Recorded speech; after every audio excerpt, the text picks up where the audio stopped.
January 1944. High above the heart of Germany, the air is brittle, thin enough to burn the lungs. A pale winter sun reflects off endless fields of snow, painting the countryside in ghostly silver. Contrails stretch like white scars across the sky, marking the paths of bomber formations that crawl toward industrial centers. Among them, a single figure cuts through the formation. A Mustang, sleek and gleaming, its Merlin engine humming with quiet authority. Below, the forests and towns seem frozen in time, unaware of the deadly ballet unfolding above. German pilots, in their Fu-190s and Bf-1009s, watch these newcomers with disdain. Just another escort, they think. They do not yet know the aircraft's secret, a gyro gunsight, a mechanical eye that can predict a target's path with deadly precision. Inside the Mustang cockpit, the pilot peers through the scope, heartbeat steady despite the bitter cold. Every second counts. Every decision is life or death. Ahead, the Luftwaffe readies itself, confident, unaware that the balance of the air war is about to tilt. In the silence between engine roar and gunfire, history waits. By late 1943, the skies over Europe were a theater of relentless attrition. The Allied strategic bombing campaign had grown in scale and ambition. Deep into the Reich, American and British bombers faced layers of flak, radar-guided anti-aircraft fire, and swarms of Luftwaffe fighters. The cost was high. For every mission, dozens of aircraft never returned, their crews lost to flames, freezing altitudes, or the unforgiving terrain below. The United States Army Air Forces, USAAF, had deployed B-17 Flying Fortresses and B-24 Liberators, hulking machines of steel and gun turrets designed to endure punishment. Yet, despite their defensive armament, the bombers' range exposed them to enemy fighters long before they could reach the safety of their bases in England. Earlier escort fighters, the P-38 Lightning and P-47 Thunderbolt, had made contributions, but limitations remained. The P-47, heavily armored and fast in a dive, struggled at high altitudes over central Germany, while the P-38's twin engines, though reliable, consumed fuel at a rate that restricted their protective reach. Bomber losses continued to climb. It was in this context that the North American P-51 Mustang emerged. Originally designed to meet a British specification in 1940, the Mustang had evolved far beyond its initial conception. Early models, equipped with Allison engines, showed promise at low altitudes but faltered above 15,000 feet, too low for the altitude of deep strike bombing missions. The transformation came with the integration of the Rolls-Royce Merlin engine. Suddenly, the Mustang could climb, maneuver, and cruise at altitudes where Luftwaffe fighters had long dominated. Speeds exceeding 440 miles per hour, combined with exceptional range, over 1,000 miles with drop tanks, meant the Mustang could escort bombers all the way to Berlin and back. Yet technology alone did not ensure victory. Allied commanders faced skepticism, both internally and from their crews. Pilots had grown accustomed to aircraft that demanded brute force rather than precision. The Mustang's light frame and seemingly delicate appearance invited doubt. Many German pilots echoed this sentiment. Reports trickled in from reconnaissance and early encounters. A pretty little plane, fast but fragile, some Luftwaffe reports noted. They had yet to appreciate the combination of aerodynamic finesse, firepower, and the Mustang's secret advantage, its advanced gyro gunsight, which could calculate lead angles automatically, compensating for speed, distance, and target movement. This mechanical innovation transformed air combat. Pilots no longer relied solely on instinct or experience to aim. The gyro gun sight increased hit probability dramatically.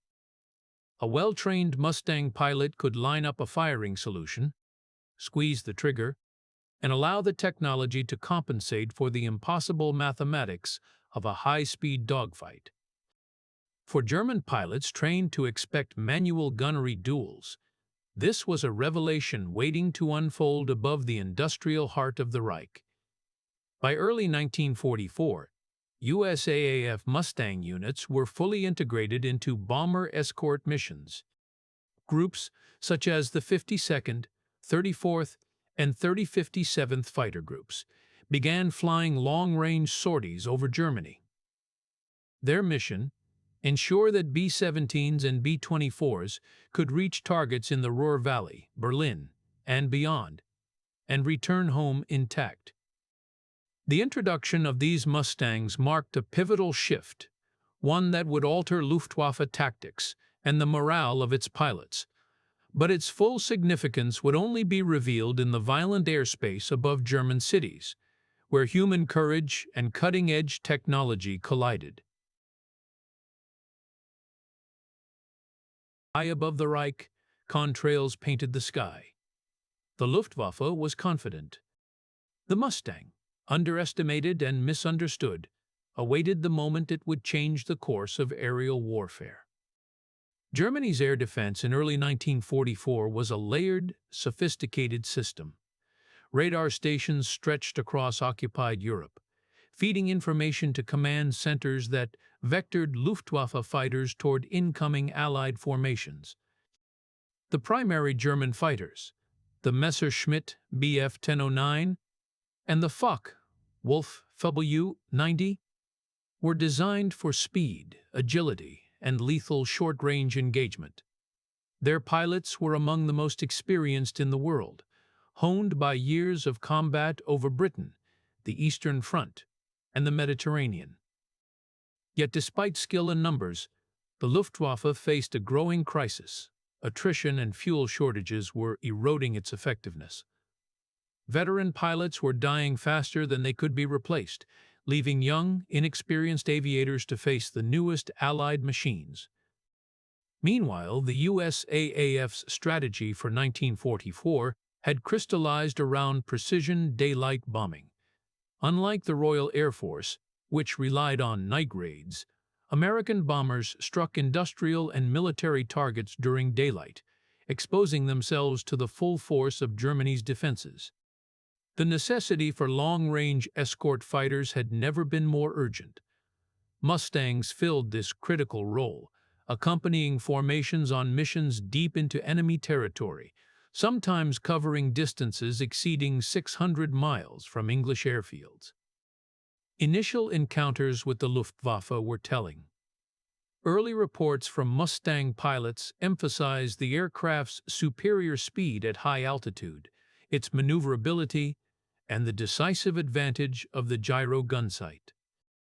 On February 20, 1944, over northern France, a small escort of P-51s engaged a group of W-190s attempting to intercept bombers. In minutes, the Mustang's disciplined formation and advanced targeting systems allowed them to claim several victories with minimal losses. German pilots, accustomed to challenging slower or less maneuverable escorts, were caught off guard. Comments from Luftwaffe after-action reports reflect a grudging acknowledgement. The enemy moves faster than expected, and their aim precise. Yet the full impact of the Mustang was not immediately apparent to all. American bomber crews were still cautious, and some units reported losses despite the presence of escorts.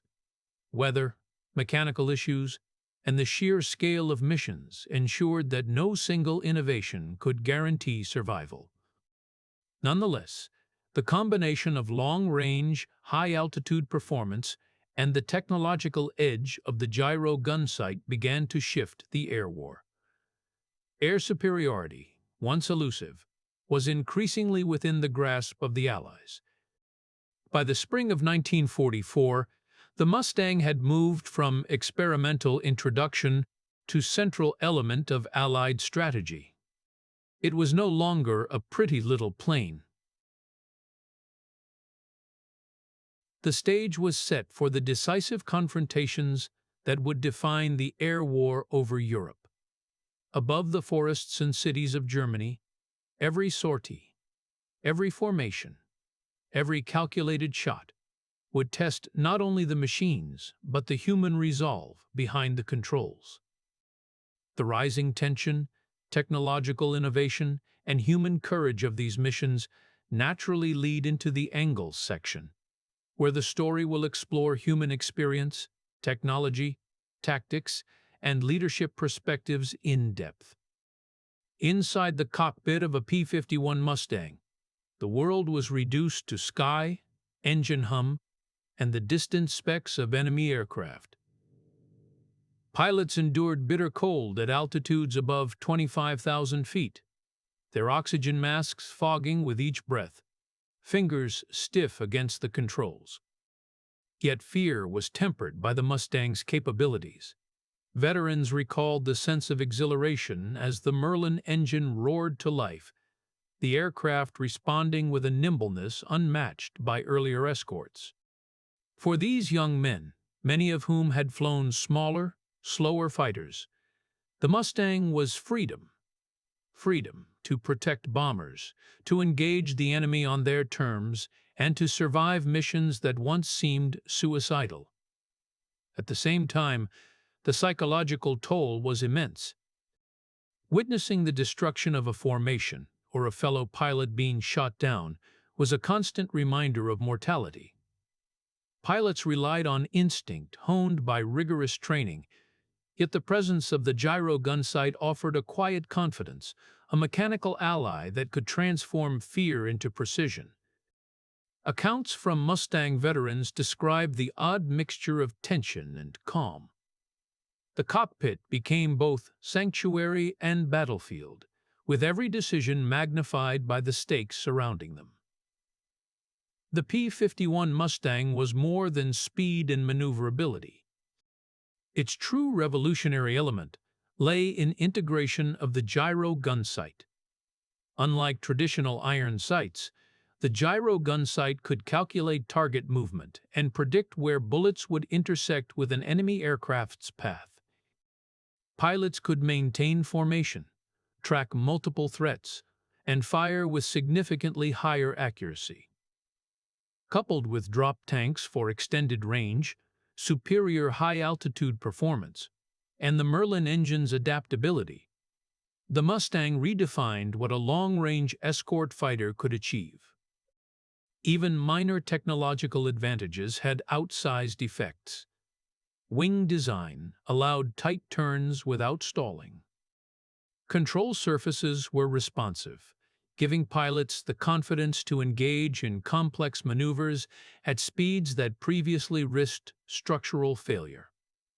Every component, from radio communication to oxygen systems, worked toward one purpose: ensuring that the pilot could focus on survival, precision, and mission success.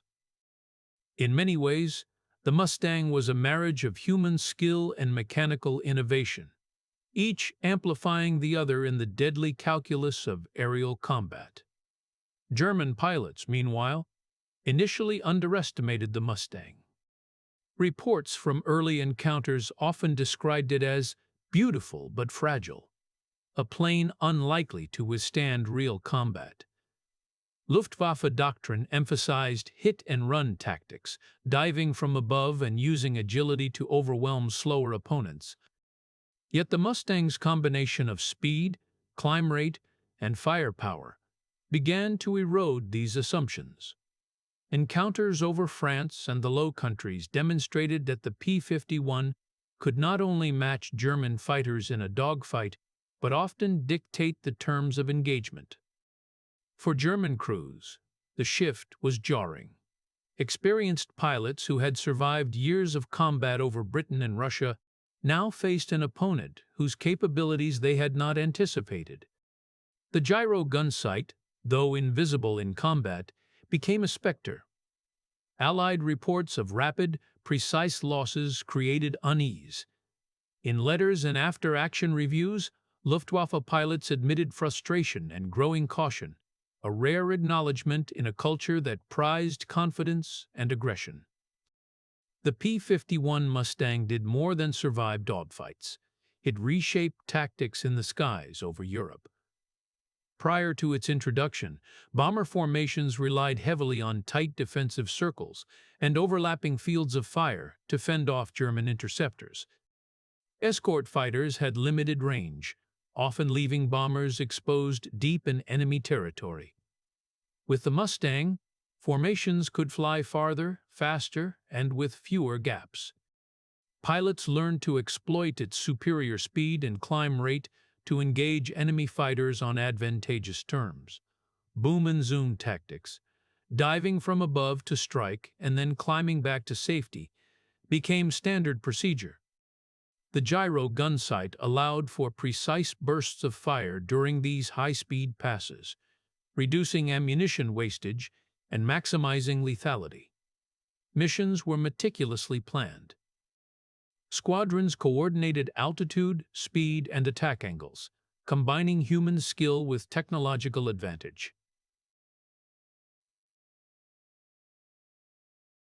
The Mustang's presence forced Luftwaffe units to disperse and rethink traditional interception patterns. What had once been predictable sorties now became unpredictable, leaving German pilots constantly reacting instead of initiating. This shift in aerial doctrine marked a turning point, demonstrating that technology could directly alter the rules of engagement. Commanders on both sides faced unprecedented challenges.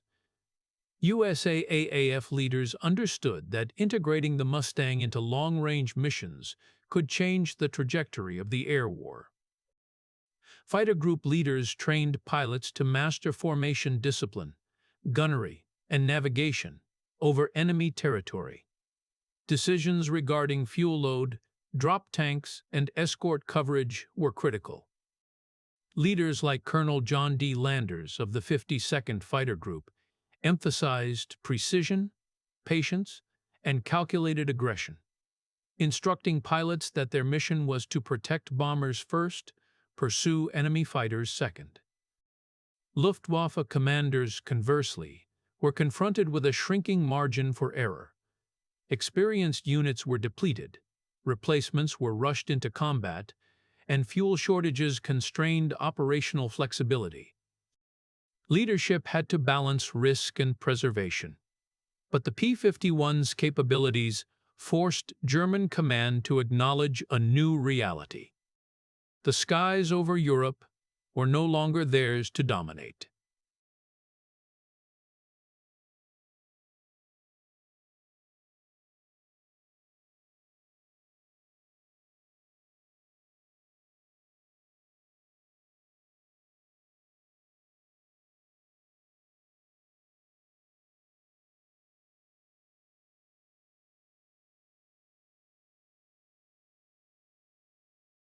Beyond tactics and leadership, the Mustang had profound psychological effects.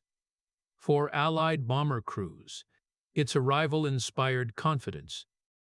Crews reported fewer sleepless nights, knowing that a squadron of Mustangs could cover them from takeoff to target and back. Conversely, the Luftwaffe faced growing demoralization. Pilots were dying at unprecedented rates, often unable to counter the Mustang's combination of speed and firepower. Letters, memoirs, and reports from German units reveal an erosion of confidence. What had been a career of skill and audacity now included a new variable, a machine that could outmaneuver, outgun, and outthink them in critical moments. This psychological shift manifested in operational behavior. German pilots became more cautious, sometimes abandoning aggressive interception in favor of survival. Commanders noted that morale was declining, particularly among inexperienced replacements. In the delicate calculus of war, fear and hesitation became as decisive as bullets and bombs. The Mustang had proven that technology, combined with human expertise, could alter not only physical outcomes, but the very mindset of an enemy. By early 1944, the Mustang was no longer a novelty. It had become the spearhead of the USAAF's escort strategy. On February 20th, over northern France, the 354th Fighter Group encountered a formation of W-190s, attempting to intercept a squadron of B-17 bombers. Pilots in Mustangs, flying in tight finger, four formations, executed calculated maneuvers, using altitude and speed to dominate the fight. The Gyro Gunsight proved decisive. Accurate bursts ripped through enemy aircraft before they could close for attack. Within minutes, the Luftwaffe suffered multiple losses, and the bombers continued unscathed. March 6, 1944, marked another turning point over the industrial city of Berlin. Hundreds of bombers pressed through heavy flak, their survival hinging on escort coverage. Mustang squadrons engaged German interceptors with precision. In one documented instance, Lieutenant Cole William T. Wissner of the 36th Fighter Squadron reported a near-perfect firing solution facilitated by the Gyro Gunsight, downing 3 enemy aircraft in under 2 minutes. The effect was immediate. Luftwaffe pilots were forced to retreat, their attacks blunted by a combination of speed, firepower, and technological advantage. The human element remained crucial. Mustang pilots faced freezing temperatures, engine strain, and exhaustion from hours in the air. Yet their training, discipline, and confidence in both machine and team allowed them to execute complex maneuvers with lethal efficiency. Enemy pilots, who once relied on instinct and skill honed over years, now faced an adversary that blended human judgment with precise mechanical calculation. The balance of power had shifted. Simultaneously, German air defense struggled to adapt. Radar and early warning systems could still detect incoming formations, but the response time was insufficient against high-altitude, fast-moving Mustangs. Tactics such as massed diving attacks were increasingly neutralized by disciplined escort formations. The Luftwaffe's attrition problem intensified, seasoned pilots were lost, inexperienced replacements were thrown into peril, and morale began to waver. Reports from German command noted with growing alarm that American fighter groups were achieving kill ratios previously thought impossible at such distances from base. The spring skies of 1944 bore witness to the Mustang's dominance.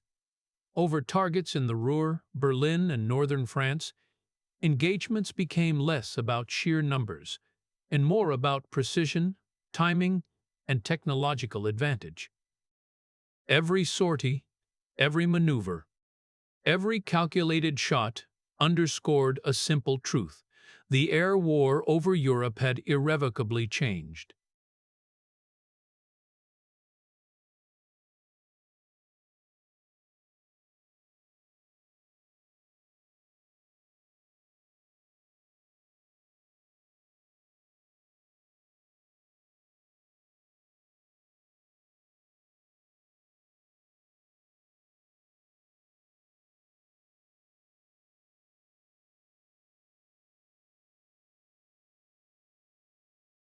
As Allied forces pressed deeper into Germany, these decisive engagements set the stage for the full realization of air superiority, paving the way for the next phase of the war.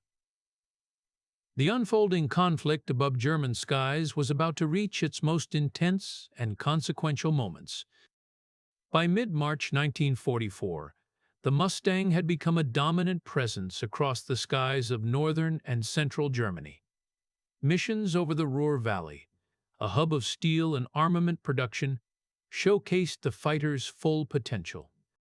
The 357th Fighter Group, flying in coordinated formations, intercepted waves of Bf-29s and Vu-190s, intent on halting American bombing raids.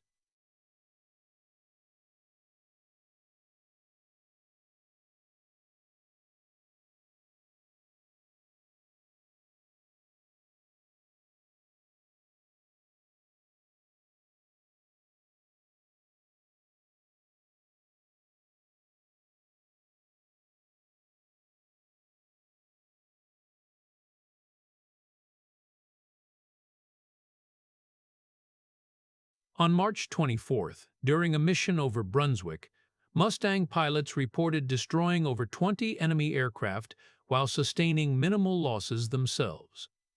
Individual accounts illustrate the intensity. Captain Charles H. MacDonald recalled weaving through flak bursts, lining up a fleeting target through the Gyro Gunsight, and releasing fire that sent the enemy plane spiraling into the earth. These moments were not isolated. Across multiple sorties, similar engagements unfolded, each demonstrating the lethal combination of speed, agility, and technological precision. The Luftwaffe, once confident in its ability to dominate the skies over Germany, faced an unsettling reality. Experienced aces were being downed by the seemingly effortless accuracy of Mustangs. Replacement pilots, many of them barely trained, were overwhelmed. Commanders struggled to adapt tactics, shifting from aggressive interception to cautious avoidance. Fuel shortages and attrition compounded the problem, leaving the Luftwaffe increasingly reactive rather than proactive. By April 1944, the pattern was unmistakable. Bomber formations escorted by Mustangs consistently reached targets with far fewer casualties than in previous months. The psychological impact on German pilots was profound. Letters and debriefings reflect growing apprehension, a sense that the airspace they once controlled was slipping from their grasp. Veteran fighter groups acknowledged the Mustang's superiority, recognizing that high-altitude engagements had become a contest of technology as much as skill. These consecutive missions and mounting losses culminated in a strategic shift. Luftwaffe leadership admitted that German air forces could no longer reliably contest Allied air superiority over critical industrial regions. The Mustang, combined with experienced pilots and the Gyro Gunsight, had decisively altered the dynamics of aerial warfare. Where once the Luftwaffe dictated the terms of engagement, the balance had tipped irrevocably. As May approached, the stage was set for the Allied bombing campaign of late spring and summer, with the Mustang ensuring that bombers could penetrate deeper into Germany than ever before. The turning point in the air war was complete.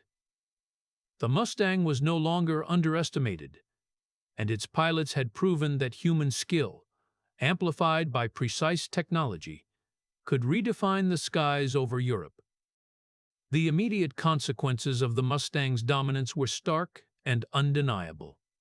Luftwaffe units experienced a surge in losses, particularly among experienced pilots who had once formed the backbone of Germany's air defense. Between February and May 1944, kill ratios increasingly favored the Allies. In documented missions over northern Germany, some USAAF reports indicate that Mustang squadrons downed 3 to 5 enemy fighters for every Mustang lost. For the Luftwaffe, these figures were alarming. The attrition rate was unsustainable, and training replacements could not keep pace with the mounting casualties. German air strategy began to falter. Where once aggressive interception was standard, commanders ordered more conservative patrols. Pilots were instructed to avoid engagement unless victory seemed certain.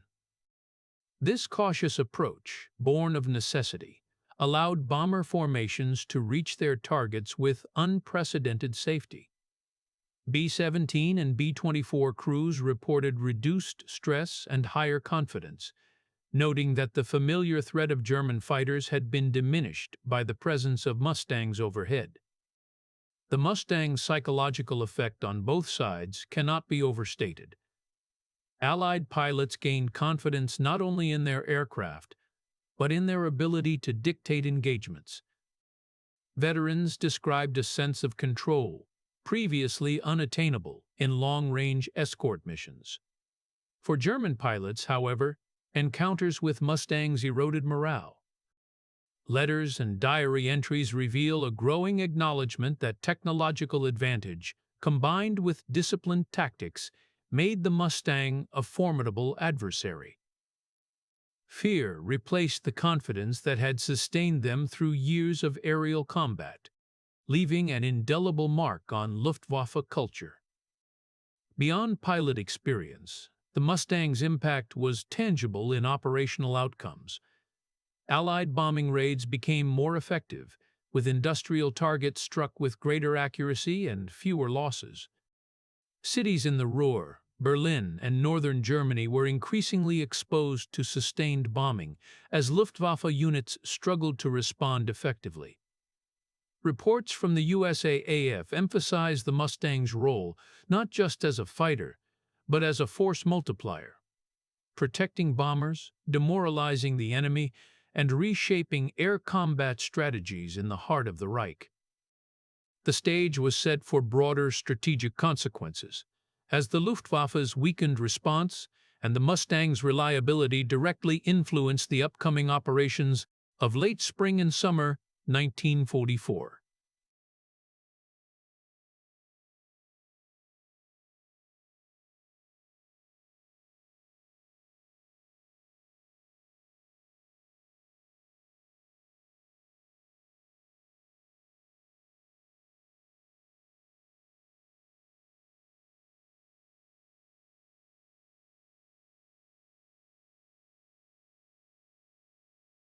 As spring 1944 progressed, the strategic consequences of the Mustang's dominance became increasingly evident. Luftwaffe losses, both in aircraft and experienced pilots, reached critical levels. Replacement programs could not supply the level of training or skill needed to match the seasoned Mustang pilots who had perfected long-range escort missions. Entire German fighter wings were rendered less effective, their ability to contest airspace over key industrial regions severely diminished. This shift directly influenced Allied operational planning, allowing bomber commands to strike deeper into the Reich with fewer constraints. The Mustang's contribution extended beyond attrition. By securing the skies, the USAAF ensured that subsequent operations, particularly the preparations for the D-Day invasion in June 1944, could proceed with relative air superiority. The Allied High Command recognized that controlling the skies over France and northern Germany was essential for the success of amphibious operations. Mustang squadrons provided cover for reconnaissance flights, disrupted German reinforcements, and engaged Luftwaffe units before they could interfere with critical troop movements. Without these long-range escorts, the planning and execution of Operation Overlord would have faced far greater risk. Quantifiable evidence underscores the Mustang's impact. USAAF records from March to June 1944 show a marked decline in bomber losses on deep strike missions. For example, B-17 formations over Berlin reported losses dropping from rates exceeding 20% per mission to under 10%, a remarkable improvement attributed largely to the presence of Mustang escorts and their precise use of the Gyro Gunsight. German fighter reports corroborate this, noting increasingly cautious tactics and retreat in the face of American formations. Historians and contemporary pilots alike have reflected on this transformation. Veteran Luftwaffe pilots described a sense of inevitability. Encounters with Mustangs were no longer contests of individual skill alone. They were battles dictated by superior technology and disciplined coordination. Allied commanders, in turn, praised the Mustang not simply for its performance, but for the psychological leverage it provided, allowing bombing campaigns to proceed with greater confidence and effectiveness.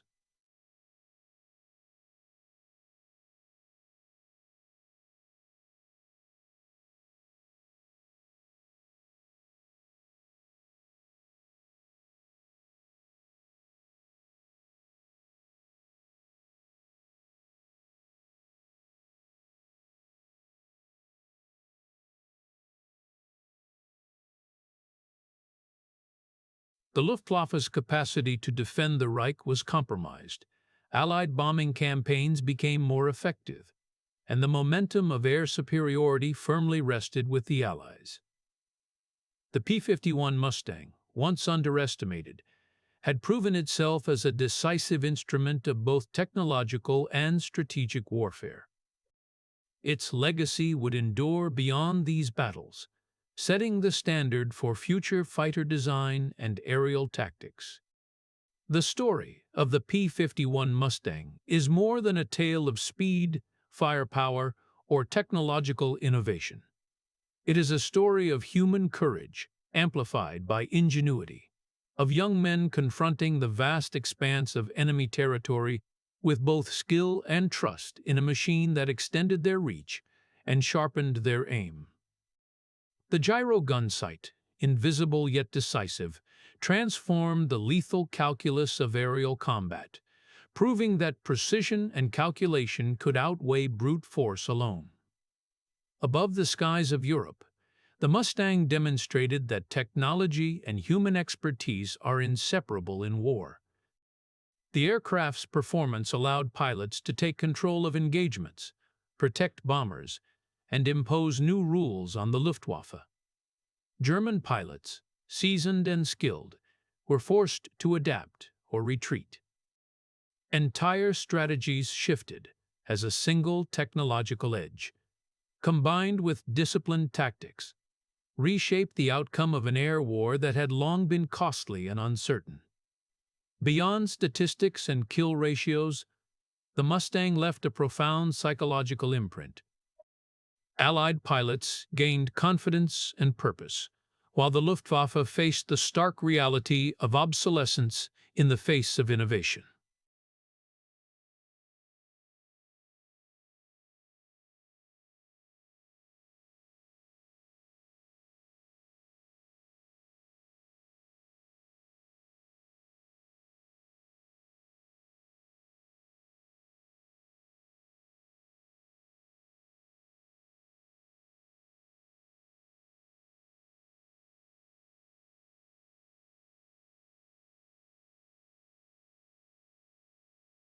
The legacy of the Mustang endures.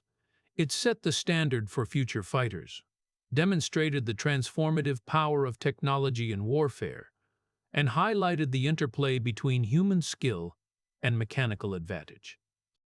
Above all, it stands as a testament to a moment in history when ingenuity, training, and resolve converged to tip the balance of a war, leaving a lasting mark on aviation, strategy, and the human spirit.